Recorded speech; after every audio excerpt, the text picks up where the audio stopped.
한 달 전까지만 해도 나는 화목한 가족이 있었다. 그 사건이 일어나기 전까진. 8월 초여름, 난 부산으로 가족과 함께 가족여행을 갔다. 그런데 고속도로를 타고 시속 140km로 달리던 중 갑자기 앞쪽 차들이 비명을 질렀다. 저 차 뭐야? 야 빨리 피해! 차를 운전하던 아빠는 뭔 일이지? 라며 서서히 속도를 줄였다. 그런데 갑자기 앞에 달리던 차들이 일제히 차선을 변경했고 바로 앞에는 큰 차가 고속도로를 역주행하면서 우리 쪽으로 달려오고 있었다. 앞에 차들은 바로 옆 차선으로 비켜서 큰 차와 부딪히지 않았지만 우리 차는 앞에 차들에게 가려져 이 상황을 전혀 모른 채 옆 차선으로 바로 비키지 못해서 역주행하는 차와 정면 충돌하게 되었다. 으악! 잠시 후 눈을 떠보니 우리 차는 뒤집어져 있었고 아빠, 엄마, 여동생이 머리에 피를 흘리며 쓰러져 있었다. 그리고 주위 사람들은 어떡해? 이 사람들 어떡해? 라며 우리 가족들을 바라보고 걱정하며 119를 부르고 있었다. 하지만 난 다시 정신을 잃었고 다시 눈을 떠보니 병원이었다. 그런데 정신을 차려보니 난 팔 한쪽과 다리 한쪽을 잃은 채 크게 다쳐 병원에 입원해 있었고 조금 뒤 의사가 다가와 고속도로에서 교통사고를 당해 아빠, 엄마, 여동생이 모두 죽었고 나만 겨우 살았다고 말해주었다. 하지만 불행은 여기서 끝이 아니었다. 난 병원에 입원해 있는 동안 부모님이 모아둔 돈을 내 수술비로 모두 써버렸고 그럼에도 아직 수술해야 할 부분이 더 남아있어 당장은 사채업자에게 빚을 낼 수밖에 없었다. 어떻게 해서든 살아야 했기 때문이다. 결국 수술은 성공적으로 마쳤지만 내가 병원에 입원해 있는 동안 3억 원의 빚이 쌓였고 난 다리 한쪽과 팔 한쪽을 잃어 앞으로 어떻게 살아야 할지 막막했다. 또한 가족들이 모두 죽어서 앞으로 의지해야 할 것도 마땅치 않았다. 난 퇴원 후 그나마 친구들에게 돈을 빌려 돌려먹기 식으로 사채업자에게서 빚을 갚아나갔다. 하지만 정작 친구들에겐 갚을 돈이 없어 주변 친구들과도 사이가 멀어지게 되었고 당연히 빚도 다 갚지 못하여 사채업자들에게 매일 쫓기는 신세가 되었다. 그러다 결국 사채업자들에게 붙잡히게 되었고 사채업자는 나에게 마지막 3개월의 시간을 줄 테니 만약 3개월 안에도 못 갚으면 날 반으로 죽인다고 하였다. 하지만 난 팔과 다리를 한쪽씩 잃어 마땅히 할 수 있는 일이 없었고 만약 한다고 하더라도 3개월 안에 그 큰 돈을 마련할 수는 없었다. 그렇게 아무 일도 하지 못한 채 한 달이 지나가 버렸고 빚은 이자 때문에 더 늘어나 5억이 되어 난 그냥 포기하고 2개월만 더 살고 죽자라는 생각으로 매일 술을 퍼마시며 방탄한 삶을 살게 되었다. 결국 난 떨어져서 생을 마감하려고 옥상에 올라갔고 마지막으로 세상 풍경을 바라보고 있던 도중 갑자기 핸드폰에 진동이 울렸다. 핸드폰을 확인하자 문자가 한 통 도착해 있었고 문자를 열어보니 그 안에는 충격적인 내용이 적혀 있었다. 돈이 필요하십니까? 가족도 모두 잃고 팔 다리도 잃고 매일 우울감에 빠져 살다가 결국은 벼랑 끝까지 몰리셨죠. 제가 도와드리겠습니다. 10억을 드리죠. 그럼 빚도 갚고 앞으로 이 돈으로 살 수 있을 겁니다. 다만 조건이 있습니다. 사람을 죽여주십시오. 죽일 사람은 2명입니다. 그리고 사진 한 장이 도착했다. 사진에는 엄마와 5살 정도 돼 보이는 아들이 손을 잡고 걷고 있었다. 그리고 다시 문자가 도착했다. 그런데 문자의 내용은 아까보다 더욱 충격적이었다. 제 아내와 아들입니다. 죽여줄 수 있습니까? 손이 떨렸다. 심장박동 소리가 요란해지고 다리에 힘이 풀려 그만 털썩 주저앉고 말았다. 나는 돈이 필요했다. 정말 간절하게 필요했다. 하지만 돈을 위해 살인을 약속할 수는 없었다. 남자에게 답장을 보냈다. 상식적으로 이해가 되지 않습니다. 자신의 아내와 자신이 낳은 아들을 죽이는 남자가 세상에 어디 있습니까? 아무리 돈이 필요한다는들 이런 짓은 할 수 없습니다. 그러자 남자의 답장이 도착했다. 사람마다 각자의 사연이 있습니다. 돈이 필요하신 줄 알았는데 아닌 것 같군요. 생각이 바뀌시면 내일까지 연락 주십시오.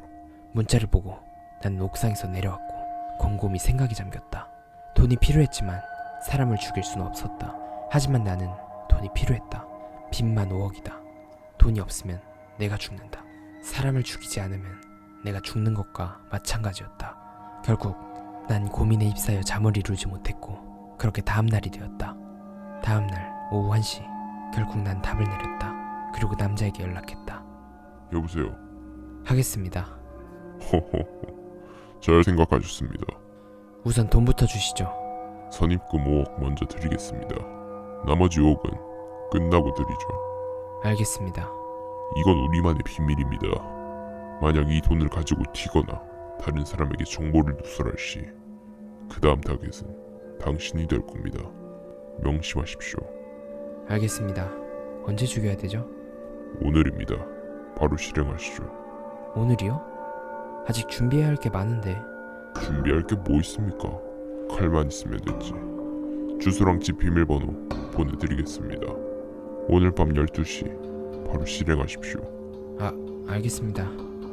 증거 안 남게 확실히 처리하십시오. 나머지 5억도 받으셔야지. 만약 들키더라도 당신이 모두 덮어 쓰는 겁니다. 아시겠죠? 알겠습니다. 시간이 없었다. 난 당장 살인을 준비해야 했다. 먼저 남자의 말대로 계좌에 5억이 들어왔다. 하지만 남자는 살인에 필요한 준비물을 사라고 100만 원을 더 보내줬고 난 일단 5억을 가지고 사채업자에게 갔다. 아이고, 고객님 오셨네? 오랜만이야. 네, 오랜만이네요. 돈은 가지고 왔고? 그동안 어떻게 잘 지냈어? 네, 잘 지냈어요. 돈 가지고 온 거 줘봐.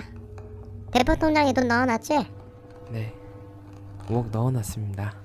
1, 10, 100, 1000만, 10만, 100만, 1000만. 맞네. 이 돈 어디서 구했대? 벌어서 가져오곤 아닐 테고. 아무튼 그건 내 알 바 아니고 돈 잘 가져왔어. 저번 달엔 고객님 도망치셔서 잡느라 얼마나 힘들었다고. 이번에도 돈 안 가져왔으면 진짜 반으로 접어 죽였어. 가져와서 다행이네. 우리 이제 다시 만나지 말자고. 어? 예, 저도 다신 안 만나고 싶네요. 하하. 그래, 잘 가. 그렇게 난 일단 남자가 준 선입금 5억으로 사채업자에게서 빚을 모두 갚았다. 그리고 나머지 100만 원으로 칼, 모자, 마스크 등 살인에 필요한 준비물들을 샀다. 그렇게 시간이 흘러 밤이 되었고 야심한 밤 새벽 난 남자가 보내준 주소로 택시를 타고 이동했다. 그리고 마침내 집 앞에 도착했고 집을 둘러보니 단독주택이었다. 아파트가 아니어서 정말 다행이었다. 내가 처음이자 마지막으로 저지를 살인. 난 지금 살인을 저지를 것이다. 나는 결국 그 집에 들어가 살인을 저질렀고 여자와 아들을 죽였다. 하지만 다행히 내가 집 주변 CCTV를 끊어서 조사할 수 있는 영상이 없었고 마침 그날 비까지 쏟아져 살인을 하고 돌아가는 날 찾는 것은 더욱 어려웠다. 결국 이 살인사건은 해결되지 못한 채 종결되었고 난 약속대로 남자에게 5억을 받게 되었다. 하지만 그날 이후로 계속 내가 죽인 여자와 아들이 꿈속에 나타났고 난 트라우마에 매일 힘든 하루를 보냈다. 결국 난 내가 저지른 살인사건 뉴스를 통해서 내가 죽인 여자의 남편을 조사해봤다. 그리고 마침내 조사 끝에 난 여자의 남편을 알게 되었고 그 남자가 일하는 회사에 찾아갔다. 난 회사에 있는 남자를 찾아내 감시했고 회사를 마치고 나온 남자가 주차장에서 혼자 담배 피고 있을 때 찾아갔다. 나는 남자에게 물었다. 당신이지? 나한테 시킨 놈. 그러자 남자는 날 보고 놀라는 듯 하더니 이내 말을 꺼냈다. 그래 나야. 우리 거래는 그날 이후로 끝난 거 아니었나? 그래 맞아. 끝났지. 근데 그날 이후로 살인을 저지른 죄책감 때문에 살 수가 없더라고. 남자는 자신의 차문을 열며 말했다. 차는 롤스로이스 팬텀이었다. 내 집에서 얘기하지. 여기서 얘기할 말은 아닌 것 같은데. 알았어. 나는 남자의 차를 타고 남자의 집에 갔다. 그리고 남자는 집에 가면서 자신의 이야기를 들려주었다. 사실 남자는 강남에 사는 돈 많은 35살 사업가였다. 남자가 아내와 아들을 죽인 이유는 아내가 남편 몰래 바람을 폈던 것이었다. 그러나 더욱 충격적이었던 것은 아들이 아내와 바람핀 남자의 아들이었다. 하지만 아내는 다른 남자와 바람피다 임신한 사실을 알고 다른 남자에게 알렸고 남자 몰래 다른 남자와 헤어졌다. 그리고 남자에게는 당신의 아기가 생겼다고 거짓말을 친 것이었다. 하지만 이 사실을 뒤늦게 6년 뒤 병원에서 유전자 검사로 알게 된 남자는 충격을 먹고 그냥 아내와 아들을 모두 죽이고 새롭게 시작하려고 했다. 그리고 남자는 아직 나이도 젊고 돈도 많으니 언제든 새로 시작할 수 있었다. 하지만 자신이 직접 아내와 아들을 죽일 수는 없었다. 그래서 고민하던 중 남자는 우연히 가족을 모두 잃은 내가 나오는 뉴스를 보게 되었던 것이었다. 그날 이후 남자는 뉴스를 보고 날 이용하기 위해 나에 대해서 조사하기 시작했고 사람을 시켜 계속 나를 감시했다. 그러다 내가 막바지까지 갔을 때 그때 나에게 연락한 것이었다. 남자의 집에서 모든 사실을 알게 된 난 말했다. 그래도 이건 아니죠. 사실 죄책감 때문에 어제 경찰에게 모두 자백했어요. 그리고 그동안 통화한 증거들 모두 모아놨어요. 지금 집 앞에는 경찰들이 잠복해 있을 거예요. 그냥 자수합시다. 예? 남자는 내 말을 듣고 굉장히 화가 난 것 같았다. 내가 너한테 얼마를 줬는데 날 배신해? 결국 난 화가 난 남자와 몸싸움을 벌였고 그때 경찰이 바로 문을 부수고 들어와 남자는 경찰에게 체포되었다. 그날 이후 나도 어쩔 수 없이 살인을 저지른 혐의로 감옥에 들어갔지만 자수하고 경찰과 협력했던 점을 고려하여 10년의 형량을 받게 되었다. 그렇게 난 10년을 살다가 세상에 나왔고 나이는 30살이 되었다. 하지만 남자에게 받은 나머지 5억으로 새로운 인생을 시작할 수 있게 되었다. 일단 2억으로 집을 샀고 의수와 의족을 구매해 팔과 다리를 쓸 수 있게 되었다. 그리고 남은 3억을 가지고 뭘 해야 할까 고민하던 때 그 당시 세계적으로 코로나 사태가 발생했다. 이로 인해 거의 모든 주식이 폭락하였고 난 나머지 3억 원을 모두 주식에 투자하였다.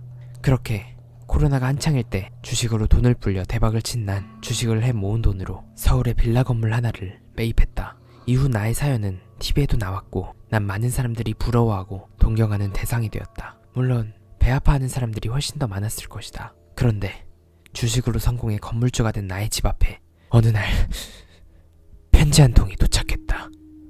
다음 편 어느 날 살인 편지 한 통이 도착했다.